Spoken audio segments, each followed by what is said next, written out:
Français rejettent la Constitution européenne. Le non l'emporte largement, 55% contre 45% pour le oui. Donc il faut maintenant remettre les choses en place. Et Fabius, le numéro 2 du PS qui a voté dans la... Stupéfaits, les Européens s'interrogent sur cette étrange France qui vient de bloquer brutalement le processus d'intégration européenne après en avoir été pendant 60 ans le plus déterminé des promoteurs.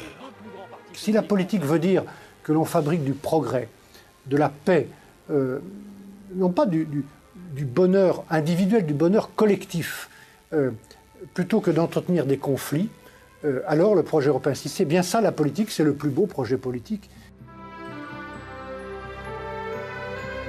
Bien sûr, l'Europe n'est pas née au XXe siècle. Sa réalité culturelle remonte à l'Antiquité et s'ancre solidement dans le Moyen-Âge. Au détour de leur histoire, des civilisations, des peuples ont partagé des visions ou des destins européens. L'Empire carolingien, les abbayes clunisiennes ou plus tard cisterciennes, l'Europe dessinée par le rêve napoléonien ou encore l'Europe allemande de Hitler. Vous ne trouverez nulle part ailleurs, et vous ne trouverez jamais dans l'histoire, sauf du temps des empires construits par la force, par la violence, par les armées, vous ne trouverez jamais une construction comme celle-là, de 25 ou 27 pays, petits et grands, avec des histoires différentes, des institutions différentes, qui se mettent ensemble pacifiquement et démocratiquement. C'est pour ça que le projet européen est à la fois difficile à construire, complexe à faire fonctionner, mais totalement formidable et totalement original.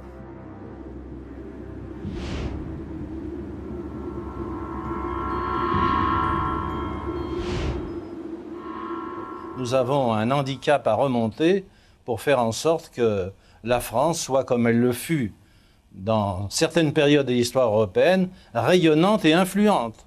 Je répète, je ne parle pas d'une Europe à la française, mais quand même, il faut être fier de ces moments où la France était à l'avant-garde pour la construction européenne. Plus que toute autre nation du continent, la France a contribué à faire éclore cette idée d'union, si étrangère à la nature des peuples. Peut-être parce que bien des Français ont pensé, comme Victor Hugo, que la France deviendra l'Europe. Dès la fin du XVIe siècle, Sully prévoit pour 15 pays d'Europe un gouvernement commun. En 1713, l'abbé de Saint-Pierre rédige un projet pour rendre la paix perpétuelle en Europe. 100 ans plus tard, Saint-Simon projette une union de tous les peuples européens, regroupés autour d'un axe privilégié franco-anglais. En 1849, Victor Hugo, chantre incantatoire de l'Europe, imagine les États-Unis d'Europe. Ces projets, ces appels, relèvent de l'utopie et leur écho fut limité. Mais ils sauront influencer les fédéralistes du XXe siècle, les bâtisseurs de l'Europe.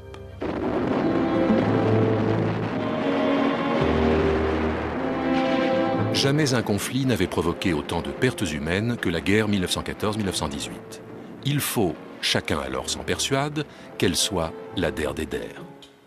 La France, pays vainqueur mais exsangue, choisit la fermeté vis-à-vis de l'Allemagne, qui doit payer et rester isolée du concert des nations rassemblées dans la toute jeune SDN. Cette intransigeance, génératrice de tensions, prend fin en 1925 avec le retour aux affaires d'Aristide Briand.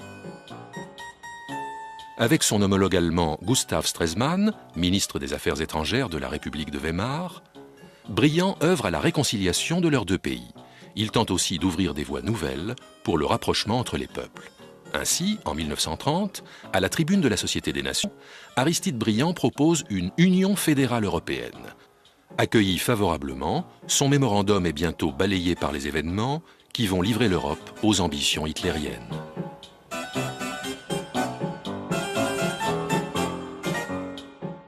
Vous savez, après la guerre, les nations étaient encore très déchirées et surtout, une question importante n'était pas réglée, c'était la question allemande. Il faut se rappeler que l'Allemagne est le vaincu de 1918, mais elle reste la première nation d'Europe. Et elle a une volonté de revanche extrêmement forte qui est d'autant plus marqué qu'il y a le fameux traité de Versailles, ou pour parler comme Hitler, le diktat de Versailles. Donc dans ce climat, très difficile de bâtir une fédération. Je vous rappelle, deuxième chose très importante, c'est que le projet de fédération européenne formulé par Aristide Briand est formulé, je crois, en 1929 ou 1930. C'est-à-dire juste au moment où la grande crise mondiale va se développer. Et c'est vrai que sans cette crise économique, beaucoup de choses auraient été différentes. Mais c'est vrai qu'avec cette crise économique, il était impossible d'imaginer une forme de réconciliation européenne. Et contribuer à réaliser un pas de plus vers ce qui constitue le plus haut idéal de notre société, c'est-à-dire l'universalisme.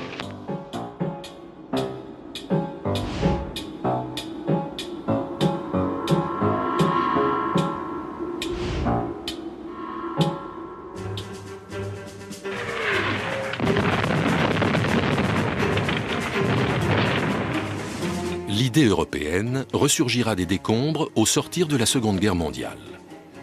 En 1946, à l'université de Zurich, Winston Churchill lance un appel à la France et à l'Allemagne pour qu'elles forment ensemble l'axe moteur de la création d'États-Unis d'Europe.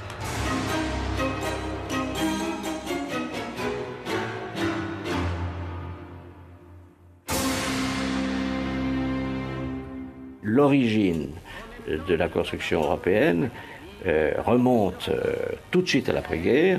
Souvenons-nous que c'était une proclamation de Winston Churchill, un des grands vainqueurs de la guerre 39-45, debout l'Europe, que le premier congrès européen s'était tenu à La Haye, dans l'immédiate après-guerre,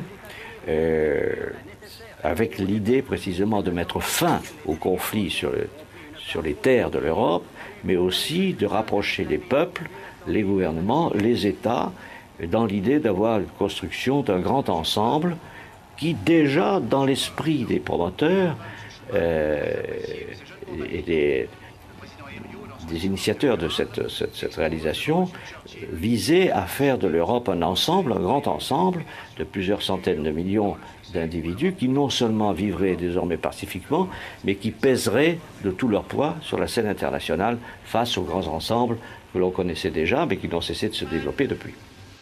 On ne peut pas concevoir une Europe sans Allemagne, n'est-il pas vrai?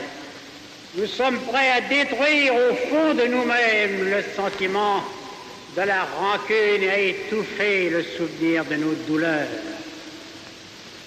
Seulement, rien de durable ne peut se faire sur l'illusion, et nous voulons faire cette fois la politique des yeux ouverts. Après ces paroles de sagesse, M. Winston Churchill parle à son tour. Messieurs et mesdames, prenez garde. Je vais parler français. Ce n'est pas contre une race, ce n'est pas contre une nation quelconque que nous nous rassemblons. C'est contre la tyrannie sous toutes ses formes, anciennes ou modernes, que nous nous dressons résolument.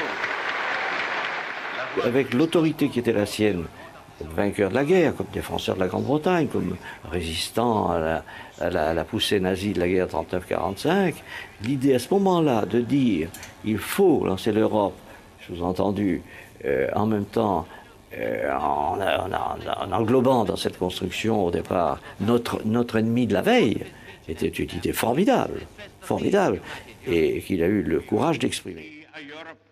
La posture britannique, déjà annoncée par Churchill, perdure aujourd'hui. Nous sommes à vos côtés plutôt que des vôtres. Soyons clairs, ce qui a fait la paix en Europe au lendemain de la Seconde Guerre mondiale, c'est une paix impériale. C'est une paix par l'Empire. Je m'explique. La paix a été possible en Europe parce que l'Europe a été mise sous contrôle de deux colosses, les États-Unis et l'URSS.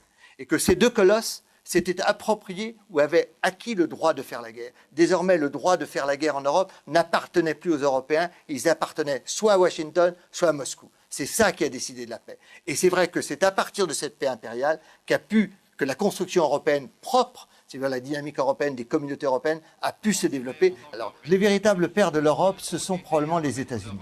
C'est clair que l'Europe européenne que nous connaissons aujourd'hui, l'Europe des communautés européennes ou de l'Union européenne, n'aurait pas été possible sans les États-Unis.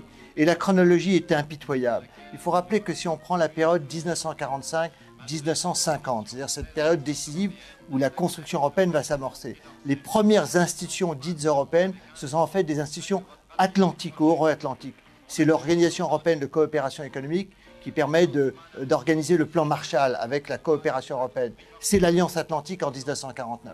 Et le projet européen va décoller en 1949, avec notamment la création du Conseil de l'Europe. Mais je dirais les premiers pères de l'Europe, ce sont les Américains. Et puis ensuite, il y a d'autres pères. Comme vous savez, face au grand projet, il y a beaucoup de pères. Il y a Churchill, il y a Monnet, il y a Schuman, il y a Adenauer, enfin il y en a beaucoup.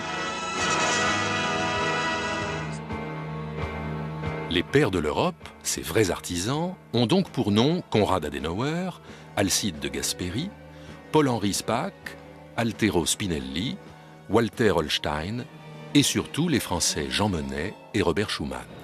Effort national, aide des États-Unis, coopération étroite de l'Europe, tels sont les trois éléments qui, conjugués, doivent nous permettre de rétablir notre équilibre et de sauver ensemble notre patrimoine commun.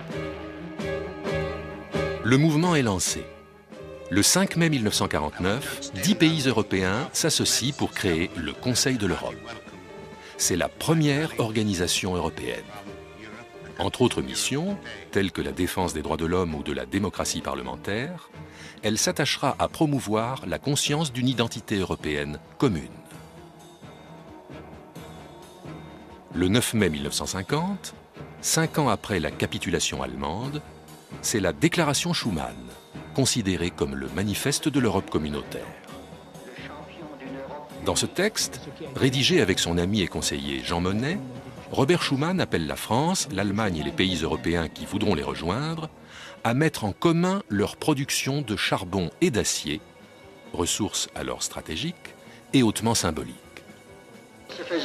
Il s'agit de jeter les bases concrètes d'une fédération européenne et de permettre une paix durable. Et l'économie n'est ici qu'un moyen au service d'une cause. L'Europe n'a pas été faite, nous avons eu la guerre. L'Europe ne se fera pas d'un coup, ni dans une construction d'ensemble. Elle se fera par des réalisations concrètes, créant d'abord une solidarité de fait.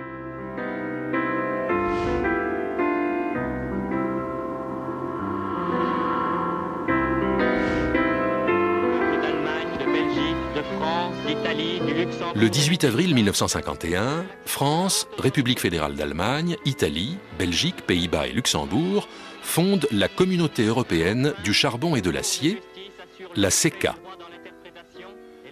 Le traité instaure un marché commun du charbon et de l'acier, les droits de douane sont supprimés sur ces marchandises, comme sont interdites toutes les aides ou subventions que les pays signataires pourraient accorder à leur production nationale. Pour la première fois, des États renoncent à une part de leur souveraineté en faveur d'une autorité européenne. La CECA inaugure un mode inédit de gestion supranationale, avec succès. Nous avons à la fois des responsabilités immédiates et celle de préparer des transformations si importantes qu'aucun temps ne doit être perdu pour les mettre en œuvre, car la construction de l'Europe ne tolère plus de retard. Là, on voit bien dans cette première création, il y a à la fois tous les avantages et tous les problèmes de l'Europe communautaire. Tous les avantages d'abord parce que l'on crée un marché. On va créer un marché, un espace commun de règles pour deux produits particuliers, le charbon et l'acier. Donc on voit bien, et je dirais toute l'Europe va se construire autour de l'idée du marché unique. Ça, c'est l'avantage. L'inconvénient, c'est qu'on voit bien que cette première pierre européenne est une pierre un peu technocratique. Ceux qui vont avoir le pouvoir alors, c'est ce qu'on appelle la haute autorité, c'est-à-dire un collège de personnalités choisis par les gouvernements, des gens tout à fait remarquables, et Jean Monnet sera le premier président de cette haute autorité, mais des gens un peu, si vous voulez, des sages de l'Europe, des gens un peu en marge de l'Europe. Et là, on retrouve la petite graine qui va poser d'énormes problèmes aujourd'hui, c'est que l'Europe n'est pas perçue comme démocratique, parce que c'est vrai que son gouvernement, entre guillemets, c'est un collège d'experts. L'Europe commence à exister et commence donc à affronter ses crises. Le projet de communauté européenne de défense, la CED, est signé en mai 1952. Il n'aboutira pas. en butte à l'opposition des gaullistes comme des communistes. Surtout, l'idée d'une défense commune à laquelle participerait l'Allemagne venait sans doute trop tôt après la guerre. Le processus d'intégration européenne se concentrera dorénavant et pour longtemps sur le terrain économique. Il s'agissait de faire une défense européenne unifiée. Et on voit bien qu'il était prématuré dans la mesure où qu'est-ce qu'il demandait ce projet? Et pourquoi la France l'a rejeté? Il faut rappeler que c'est un projet français que la France a rejeté. Alors pourquoi la France l'a rejeté? Parce que ce projet reposait sur la mise à égalité de la France et de l'Allemagne. Adenauer, le chancelier ouest-allemand, avait exigé que s'il y a une armée européenne, dans cette armée européenne, France et Allemagne y seraient à égalité. Et c'est vrai qu'en 1954, donc 9 ans après la fin de la Seconde Guerre mondiale, la France n'est pas prête à accepter une égalité avec l'Allemagne qu'elle a, disons, qu'elle a vaincue ou qui a été vaincue en partie grâce à elle. La réconciliation franco-allemande est une condition de la stabilité politique de l'Europe comme de son développement économique et social. C'est à la fois une nécessité pour la paix et pour le libre cours des activités productrices. L'une des plus fortes objections qui ait été adressée à la communauté européenne de défense, c'est que pour nous rapprocher de l'Allemagne ce que nous voulons, elle nous éloignait de la Grande-Bretagne ce que nous ne voulons pas.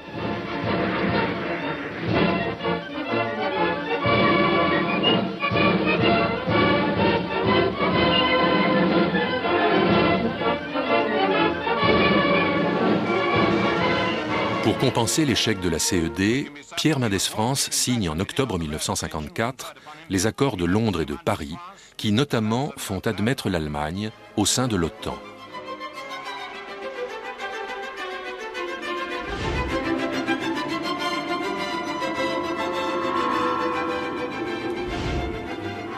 Il y a 50 ans, en mars 1957, les 6 pays pionniers membres de la CECA signent les 2 traités de Rome. Ces accords créent la Communauté économique européenne, la CEE, et la Communauté européenne de l'énergie atomique, appelée aussi Euratom. Le marché commun est né, qui organise notamment une politique agricole commune, la PAC. Le fonctionnement de la Communauté européenne repose d'une part sur les institutions telles que la Commission, l'Assemblée européenne ou la Cour de justice, et d'autre part sur le Conseil des ministres, qui représente les gouvernements. Je vous rappelle qu'en 1947, il n'y a pas un traité de Rome, il y a 2 traités de Rome qui sont signés. Le traité de Rome créant la Communauté européenne de l'énergie atomique et le traité de Rome créant le marché commun, la Communauté économique européenne. À l'époque, le traité important, c'est le traité Euratom, celui qui ne donnera rien.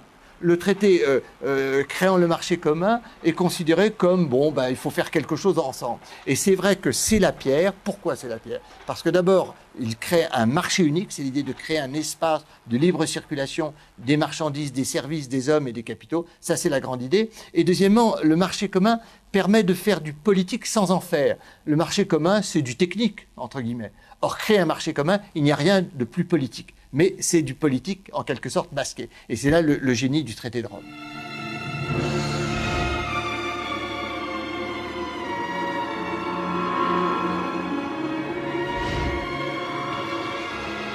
Dès son retour aux affaires en 1958, le général de Gaulle établit une relation privilégiée avec le chancelier Adenauer. Les 2 hommes et leurs collègues européens savent que le succès de l'Europe repose sur une entente solide entre les 2 grandes puissances naguère ennemies. Le couple franco-allemand devient pour longtemps une donnée forte de la vie européenne.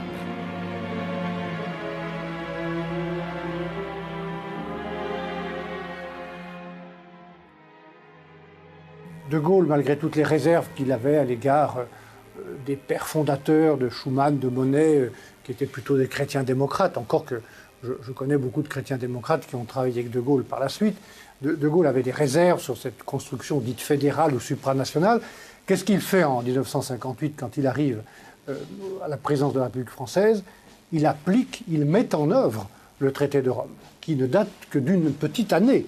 Donc De Gaulle et toute la Ve République avec lui mettent en œuvre le traité fondateur de la Communauté économique européenne et plus tard de l'Union européenne.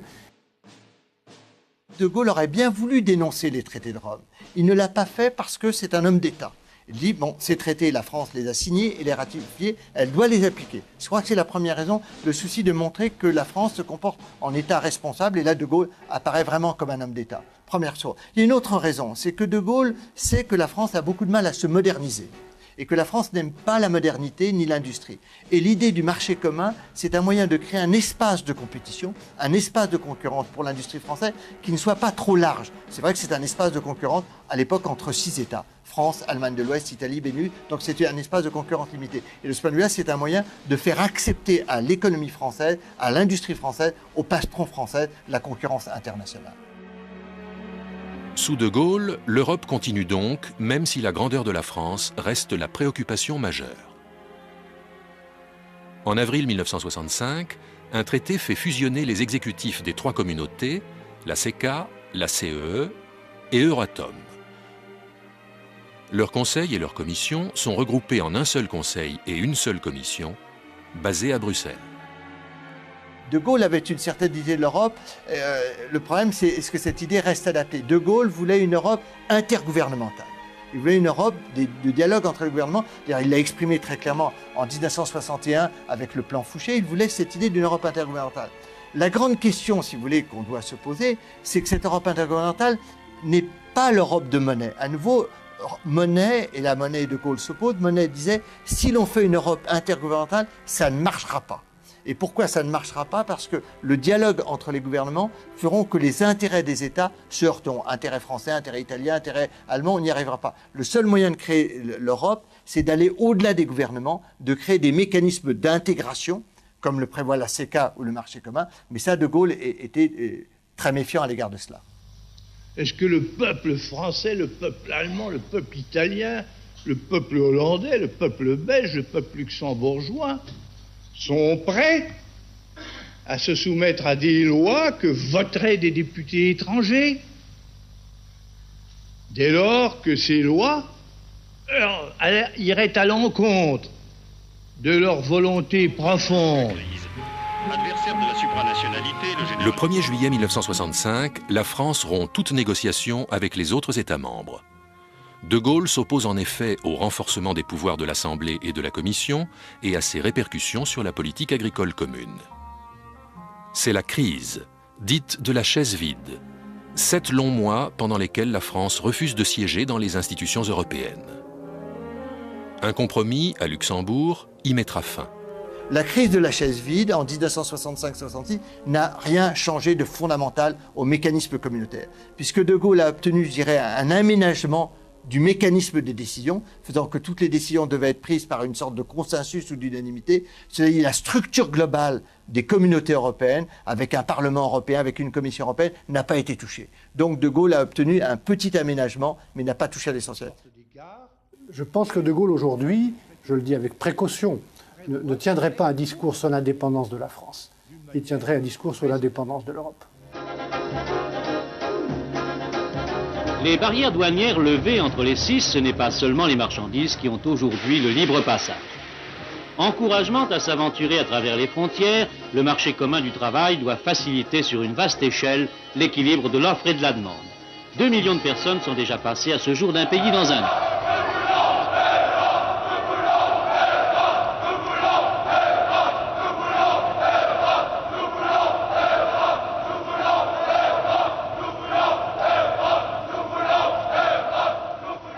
On s'aperçoit que la querelle de la supranationalité est une fausse querelle.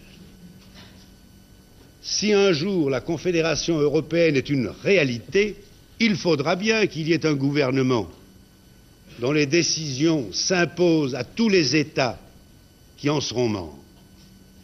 Le problème, c'est de savoir à partir de quoi, par quelle méthode et sous quelle forme on parviendra à ce gouvernement. La France donne le feu vert à l'Angleterre. À la charnière entre la période gaulliste et les nouvelles avancées européennes, la France de Georges Pompidou lève son opposition à l'entrée du Royaume-Uni dans l'Europe et laisse entrevoir une relance de la construction européenne. The British people, in clear and unmistakable terms, have made their historic decision that Britain shall remain a member of the European Community. En janvier 1973, le Royaume-Uni, le Danemark et l'Irlande adhèrent à la CEE. c'est le premier élargissement.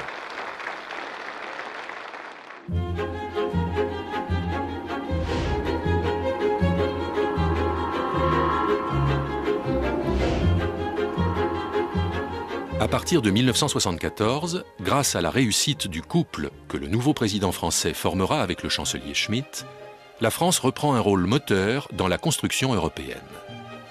On doit à Valéry Giscard d'Estaing la création du Conseil européen qui réunit les chefs d'État et de gouvernement. Le sommet européen est mort. Vive le Conseil européen. L'Europe est un organisme vivant. Et c'est un organisme vivant qui se développe dans des circonstances et dans un monde qui sont particulièrement difficiles. Donc l'Europe, c'est à l'heure actuelle une création qui suppose à tout instant de la volonté et de la patience. Encore aujourd'hui, le Conseil forme avec la Commission et le Parlement l'un des 3 piliers de l'édifice européen. En 1978, les États membres décident de coordonner plus étroitement leur politique monétaire. Le système monétaire européen, le SME, est mis en place. Son élément central est l'écu, l'unité de compte européenne, qui doit favoriser la stabilité des échanges. Giscard a bien servi l'Europe, c'est vrai, vous avez raison, Giscard d'Estaing était vraiment un président de la République très pro-européen compte tenu des possibilités qu'il avait. Je crois que d'ailleurs ça confirme le positionnement très bizarre de Valéry Giscard d'Estaing par rapport au paysage politique français. Valéry Giscard d'Estaing n'est pas un homme représentatif, je dirais, de la France profonde. Il a véritablement été très pro-européen et d'un certain point de vue, il n'a pas violé, mais il a un peu forcé les choses. Et c'est vrai que notamment sous Valéry Giscard d'Estaing, il y a quelque chose de très important qui est décidé, qui est l'élection du Parlement européen au suffrage universel direct, qui est une innovation extrêmement importante parce qu'elle fait du Parlement européen quelque chose comme un vrai Parlement. C'est vrai que tout ça passe très discrètement, si vous voulez. Il n'y a pas eu de grand débat sur l'élection du Parlement européen au suffrage universel direct. Et c'est vrai que Valéry Giscard d'Estaing a été un président très pro-européen, mais je dirais que peut-être à nouveau son problème, c'est qu'il a été, disons, trop en avance ou trop en décalage par rapport peut-être aux Français moyens. Malgré l'opposition souvent âpre de l'aile gaulliste de sa majorité, Valéry Giscard d'Estaing aura également contribué, durant son septennat, à faire accepter l'entrée de la Grèce dans la CEE en janvier 1981, et sous son impulsion, la France se place à la pointe de la coopération européenne en matière aéronautique et spatiale. Après des semaines de suspense, Ariane a finalement été lancée avec un total succès. Hier, à 18h14, heure de Paris, vous l'avez vu.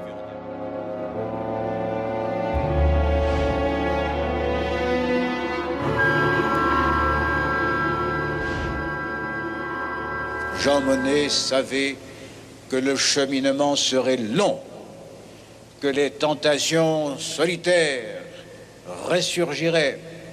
Le siècle qui s'achève et celui qui vient auront connu et connaîtront l'avènement d'un nouveau monde, l'Europe, qui restera, quoi qu'il advienne, l'Europe de Jean Monnet. Sans compter payer de sa personne. Les 2 septennats de François Mitterrand sont jalonnés d'étapes qui éloignent progressivement l'Europe de son statut de simple communauté économique. Une fois encore, l'axe franco-allemand, incarné par François Mitterrand et Helmut Kohl, montre toute son efficacité. Les 2 pays vont jouer un rôle majeur dans la progression de l'intégration européenne. Lorsque François Mitterrand, en 1983, m'a demandé d'occuper le poste de ministre des Affaires européennes, c'était dans l'esprit de relancer la construction de l'Europe. Pourquoi? Parce que la France prenait la présidence à son tour de la communauté et que François Mitterrand, qui était un Européen de très longue date et qui avait ses idées sur la construction de l'Europe, a voulu mettre à profit cette présidence à la fois pour sortir de l'ornière et relancer une nouvelle phase de la construction européenne. Il m'a donc reçu au cours d'un petit déjeuner que nous avons pris ensemble pendant un voyage d'État en Yougoslavie, me disant « Vous n'avez pas été très européen jusqu'à présent, mais au fond, tout en comprenant ce qui est arrivé à votre famille pendant la guerre, pendant l'occupation, je vous demande de prendre ce portefeuille et de le gérer comme vous régleriez un dossier d'avocat. » C'est comme ça que j'ai fait mon entrée dans l'Europe, avec l'idée d'abord de régler des contentieux. Par la suite, j'ai pris conscience de ce que l'Europe était, pour prendre une expression connue, la grande affaire de notre génération, et je m'y suis consacré, d'abord comme ministre des Affaires européennes, ensuite comme ministre des Affaires étrangères.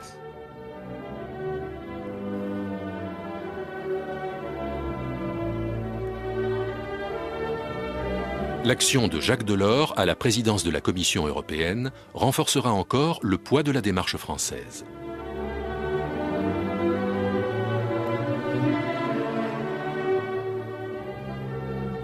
Nommé par les chefs de gouvernement en juillet 1984, j'ai fait le tour des 10 capitales des pays membres pour prendre mes fonctions en janvier 1985.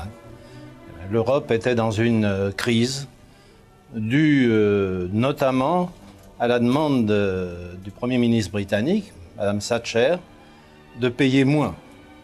Et cette exigence avait paralysé les processus de décision de l'Union européenne depuis le début des années 1980. L'autre élément important, c'est que depuis le début de la décade, les économies européennes n'étaient pas en grande forme. Peu de croissance, pas assez d'investissement, 1,5 million de chômeurs de plus dans les 10 de 1980 à 1984. Bref, voilà quelle était la situation lorsque j'ai fait ce tour des capitales. À l'époque, je savais que grâce à la présidence française et à François Mitterrand, on avait réglé les querelles de famille à Fontainebleau, au Conseil européen, et donc trouvé une solution pour le paiement britannique. Mais à partir de là, il fallait donc trouver une relance. Je leur ai proposé 3 possibilités de relance: une défense commune, une monnaie commune ou une réforme des institutions qui permettent de décider mieux et d'agir plus vite. Aucune de ces réformes ne faisait l'unanimité. Donc je leur ai dit, et si nous faisions un grand marché unique qui stimulerait nos activités et qui nous permettrait de reprendre confiance en nous-mêmes. Et c'est cette idée qui a recueilli le consensus des 10 pays avant même que je ne débute ma présidence. Voilà. En 1985, les accords de Schengen visent à supprimer les contrôles aux frontières. En 1986, l'Europe s'élargit au Portugal et à l'Espagne. La seule résistance est venue du fait qu'une partie de la droite française était opposée à l'entrée de l'Espagne et du Portugal que j'ai négocié pour le compte des gouvernements et que l'on a mené à bonne fin dans le premier semestre 1985. Là, il y avait des réticences. Même M. Chirac, dans l'opposition, avait dit « si nous revenons au pouvoir, nous reviendrons sur cet accord ».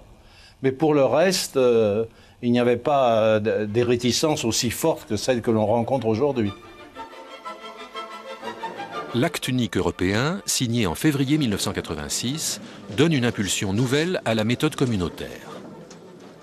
Il prévoit la réalisation, à l'horizon 1992, du grand marché intérieur.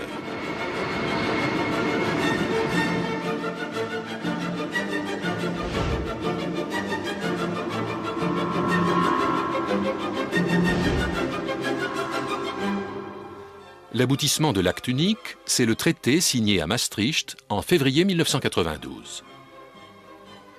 La réforme du processus de décision donne plus de place au vote à la majorité qualifiée au sein du Conseil et renforce le rôle du Parlement.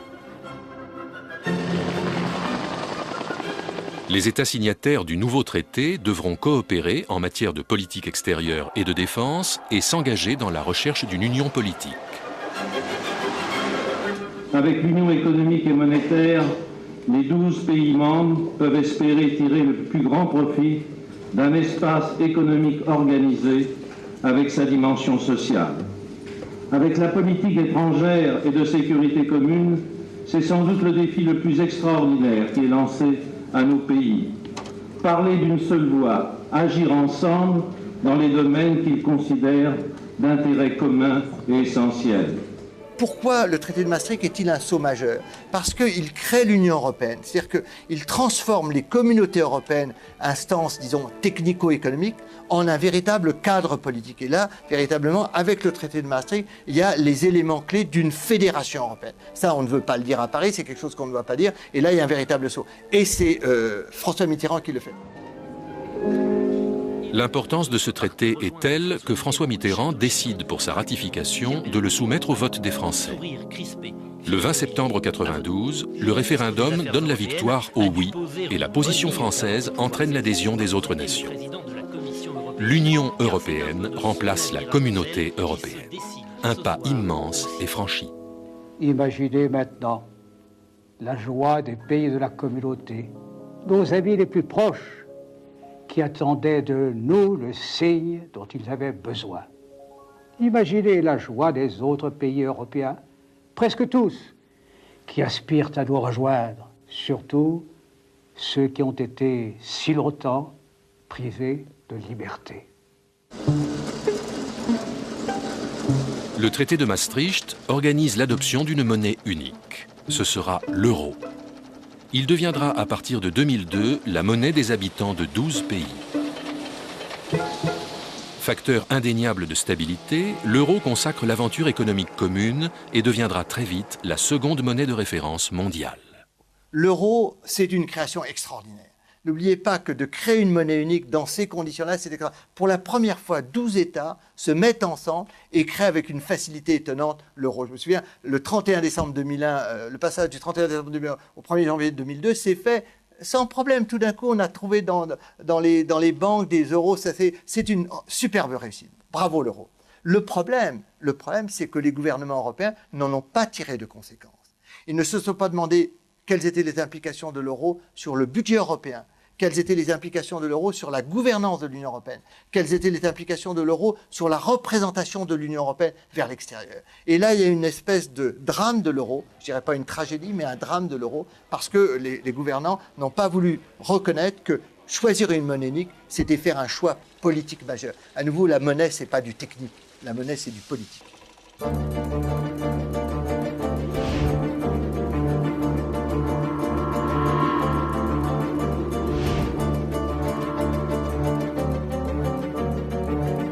La construction européenne, c'est un processus d'intégration croissante des politiques.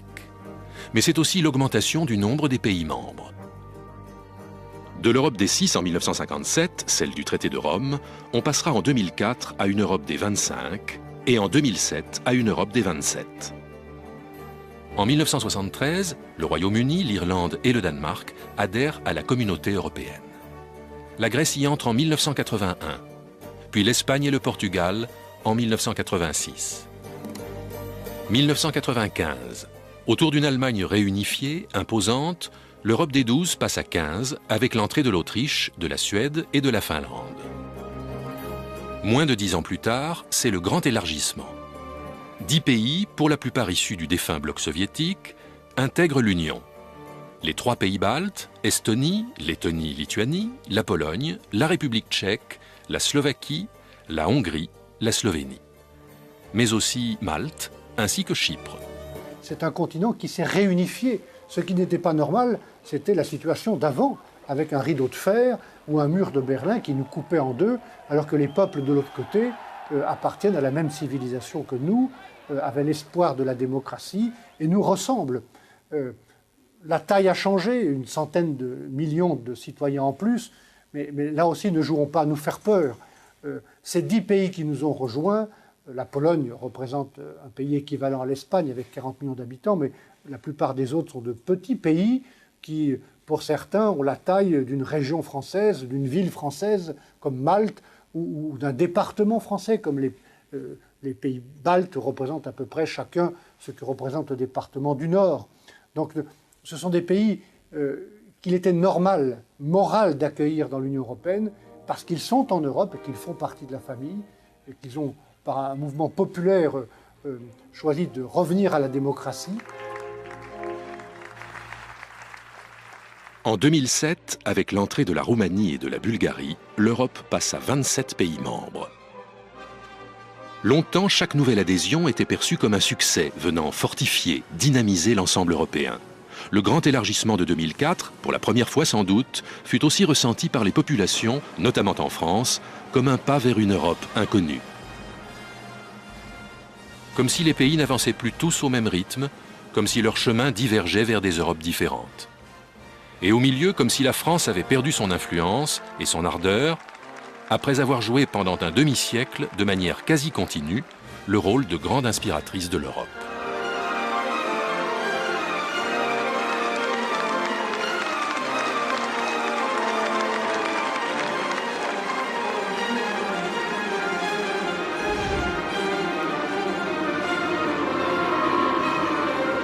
L'idée européenne recevait avec le traité de Maastricht une brillante impulsion, la marche en avant semblait irrésistible. Déjà, pourtant, les interrogations des Français, leurs doutes, commençaient à se faire jour. En témoigne l'âpreté de la campagne de 92 et surtout, avec un score de 51%, l'étroitesse de la victoire du oui. On présente toujours l'idée que les Français ont toujours été pro-européens. Ce n'est pas vrai. L'opinion publique française a toujours été divisée face à la construction européenne. Rappelons, en 1952-54, l'affaire de la CED. Donc, alors, il y a deux facteurs qui jouent en 92. Premier facteur, vous avez raison, la défense de la souveraineté, l'obsession de la souveraineté, c'est Philippe Séguin notamment qui l'incarne à l'époque. Il y a une deuxième raison qu'on oublie, c'est qu'il y a un lien entre, je dirais, prospérité économique et Europe. Et c'est vrai qu'il est très difficile d'obtenir un oui, notamment chez les Français, si l'Europe est synonyme de crise économique ou de difficulté économique. Et je vous rappelle qu'en 1992, la situation économique est déjà très difficile avec le chômage, les problèmes. Et je pense que le oui très faible au traité de Maastricht s'explique à la fois par la question de la souveraineté, mais aussi par le problème économique de la France. C'est dans ce contexte ambigu que Jacques Chirac arrivait au pouvoir en mai 1995. Cet ancien adversaire de l'Europe a fait sienne, par réalisme, la démarche européenne et a prôné le oui au traité de Maastricht. Devenu président, il plaide pour l'élargissement rapide et pour l'adhésion à l'Union de la Turquie. 63% d'intention de vote, le oui à la Constitution reprend du poil de la bête dans les sondages. En 2005, il s'engage résolument en faveur du oui lors du référendum sur le projet de Constitution européenne. Mais c'est le non qui l'emporte largement, à la surprise de la plupart des dirigeants français et européens. Beaucoup de nos partenaires ont dit que ce traité constitutionnel était d'inspiration française. En tout cas, il préservait une ligne à laquelle nous tenons, d'une Europe qui ne soit pas seulement un supermarché, mais qui soit aussi une communauté solidaire et qui devienne un jour, qui ait les moyens de devenir une puissance politique. Et nous disons non à tout ça. Et nous donnons une balle dans le pied et nous donnons le baiser de la mort, en quelque sorte, à ce texte. Et ça a suscité une incompréhension tout à fait légitime partout ailleurs. Et quand on n'est pas compris par les autres, on est moins influent. Je vous le dis, parce que je parcours beaucoup de pays européens où on ne comprend pas ce silence français. Ça, c'est la première clé. Qu'est-ce qu'on fait de notre vote? Qu'est-ce qu'on fait du 29 mai? Quelle place veut-on que la France continue à tenir ou ne continue pas à tenir dans le projet européen? Et qu'est-ce qu'on veut faire de ce projet européen? Les citoyens, ils savent aussi que c'est une idée importante et nécessaire pour la paix, pour la stabilité de ce continent. Mais en même temps, depuis quelques années, ils ne voient plus le sens. Ça va trop vite. Il y a une sorte de fuite en avant. Ils s'inquiètent de la bureaucratie. Ils ne savent pas comment ça se passe parce qu'on ne leur explique pas comment ça se passe à Bruxelles. Il n'y a pas vraiment de débat européen en France. Une fois tous les 10 ans, quand on fait un référendum, ça ne suffit pas. Donc, ils n'ont pas peur de l'Europe. Ils sont à la fois intéressés, désireux qu'on leur explique, de s'approprier ce projet, et en même temps, ils sont inquiets. Ce sont leurs dirigeants qui ne leur expliquent pas. Il est très facile de comprendre ce qui se passe. Par exemple, en Grande-Bretagne, le Premier ministre, avant chaque Conseil européen, va devant son Parlement et il y retourne après pour expliquer. La presse le relaie, même si la Grande-Bretagne a une position assez réticente vis-à-vis de la construction européenne. C'est donc une affaire de démocratie interne, d'animation du débat public, d'intéressement des médias, avant tout. Et par conséquent, lorsque, par exemple, un gouvernement français dit « Bruxelles nous oblige à », pas du tout. Toutes les décisions prises par l'Union européenne, et non pas par Bruxelles, par l'Union européenne, ont été décidées par un Conseil des ministres, qui vote soit à l'unanimité, soit à la majorité.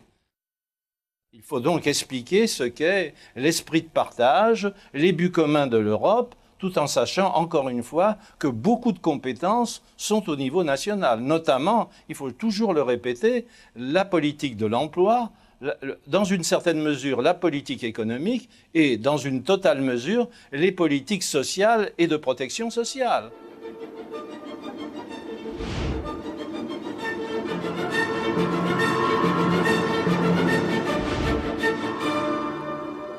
Il y a dans l'opinion, dans le peuple français, sans doute des Français sincèrement attachés à la construction européenne, à l'idée d'être ensemble, mais qui ne comprennent plus le sens de ce que nous faisons, qui ont le sentiment d'une fuite en avant, d'un projet qui n'a pas de fin, qui n'a pas de frontières. Et donc, pour répondre à l'une des leçons du référendum, probablement il faut ouvrir un débat national, peut-être dans d'autres pays aussi, sur les frontières de l'Europe. Dire que ce projet a des limites, il aura des frontières un jour. Il doit avoir des frontières politiques. On ne fera pas tout et n'importe quoi à Bruxelles. Le pays, la France, notre État, les régions continueront à faire des choses mieux que Bruxelles en matière d'éducation, de justice, de proximité. Et donc des frontières politiques, qui fait quoi? Et puis des frontières géographiques. Pour moi, ce projet européen est un projet continental qui intéresse le continent européen. Il faudra un jour ouvrir ce débat sur les frontières définitives de l'Union européenne. La vision d'une France qui, ayant perdu son statut de grande puissance, pourra perpétuer son histoire, sa mission universaliste au sein d'un ensemble européen, devenu une sorte de grande France, cette vision a sans doute vécu. Elle a joué son rôle dans le formidable apport français à l'idée et à la construction d'une Europe unie. Mais elle est aussi une des sources du désamour actuel des Français, qui prennent conscience que l'Europe élargie n'est pas, ne pourra pas être, une France en grand. Ma conception, qui est la fédération des États-nations, est fondée sur deux points essentiels. Tout d'abord, les nations ne disparaîtront pas. Et c'est ce qui explique que les fédéralistes, pur sucre, mais critiqués souvent pour mes propositions et pour mon action. Mais d'autre part, vouloir faire simplement un ensemble intergouvernemental, on sait ce que ça donne depuis longtemps. On sait que cela revient à la diplomatie metternichienne, à la diplomatie du cynisme, du chacun pour soi, avec aucun homme politique capable de s'élever au-dessus de ça pour voir comment concilier les intérêts nationaux et les intérêts communs de l'Europe. Certains y voient une marche forcée. D'autres s'affrontent sur le chemin qu'elle doit suivre, sur ses priorités ou sur ses objectifs, mais l'Europe continue d'avancer. Et en France, les Européens convaincus ne renoncent pas à y prendre toute leur part. J'ai encore l'espoir que tout ça est possible avec 25 pays ou 27 pays en étant tous autour de la table. Voilà l'espoir que j'ai. Il faudra que les chefs d'État, de gouvernement, les nouveaux, les anciens qui sont autour de la table, qui ont dans leurs mains le destin de ce projet européen, le fassent repartir en prenant une initiative. Si ça ne devait pas se faire, si ça devait échouer, si on était incapable de faire repartir ce projet à 25 parce qu'il y a trop de divergences, trop de différences, trop de dégâts dans cette période où nous sommes, alors probablement la seule solution qui resterait, mais je ne m'y résous pas personnellement pour l'instant, c'est que quelques pays qui ont envie d'être ensemble politiquement le fassent. Mais ça, c'est vraiment la dernière solution. Le cœur du problème, c'est que l'Europe n'a avancé jusqu'à présent, je vais employer un vilain mot, du volapuc, par la différenciation. Qu'est-ce que je veux dire par là? C'est qu'à certains moments, certains pays ont été plus loin que d'autres. Ce fut le cas pour Schengen et la suppression des frontières physiques. Ce fut le cas pour l'Union économique et monétaire. Une seule question posée, où en serait l'euro aujourd'hui s'il avait fallu attendre que les 15 pays membres de l'Union donnent leur accord? Il n'y aurait pas d'euro. Donc à certains moments, on avance à plusieurs, et tout en respectant les règles générales du grand contrat de mariage, et voilà ce qui permet ensuite aux autres de rejoindre, mais qui donne du dynamisme. Autrement dit, l'élargissement sans l'approfondissement, pour prendre des mots classiques, eh bien ça mène à la dilution de la construction européenne.